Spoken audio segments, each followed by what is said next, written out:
Hi there, Scott Wilkinson here, editor of AVSforum.com and host of the Home Theater Geeks podcast.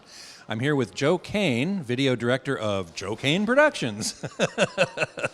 And Joe, you're here giving a demonstration of high dynamic range on the one and only consumer TV that can currently do it, Samsung JS9500. Tell us what you hope to accomplish in this demonstration. The majority of what I'm trying to show is a little bit more about high dynamic range that hasn't been done in typical demonstrations. In other words, when we convert a whole movie to high dynamic range, there are going to be spots that are going to look absolutely, interesting, and boy, is high dynamic range great. And there are going to be other points of the movie where it's going to look a little more normal because there aren't things in it for high dynamic range. So I'm trying to say high dynamic range isn't going to be all the exciting demonstration material, but by the same token, I think it's still important. So basically, I'm trying to show a little bit more of what it is going to look like.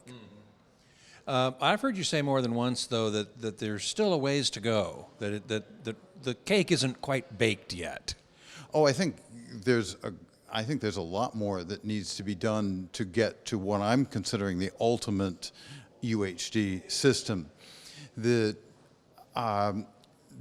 original 2020 specification was an opening. It opened the door to considering everything.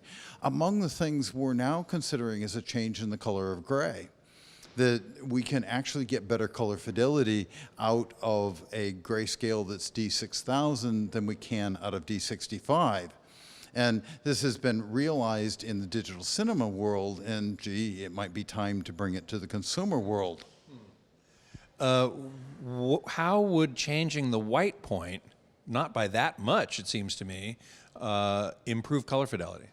Well, right now, the color of gray is actually blue. A D65 gray is blue. And if we push it back to a neutral position, something that's in the middle of the diagram, that means that if we move away from the middle in any direction, we move absolutely in the direction we want to go. If we start out with something that's plus blue and we want to go to something that's less blue, we have to go a ways before we even get to neutral, before we can get to the color we want to achieve.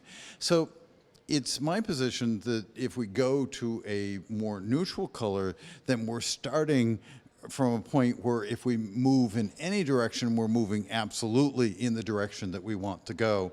And as much as we're improving color quality by making a larger color space, we can also improve color fidelity by moving the grayscale back to closer to the center of the diagram.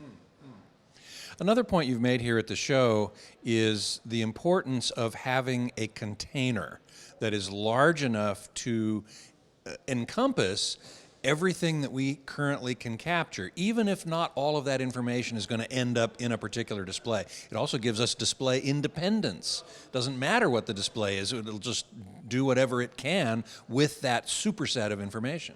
And that's particularly important to me. Being able to hang on to everything we capture means that we can future-proof what we're doing.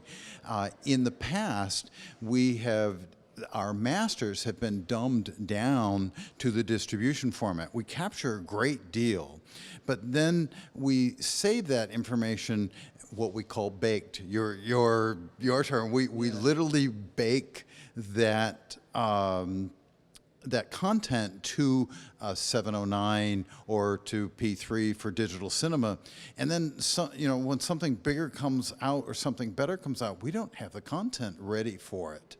And so it is my hope in creating a container and putting everything in the container that we are going to have a future.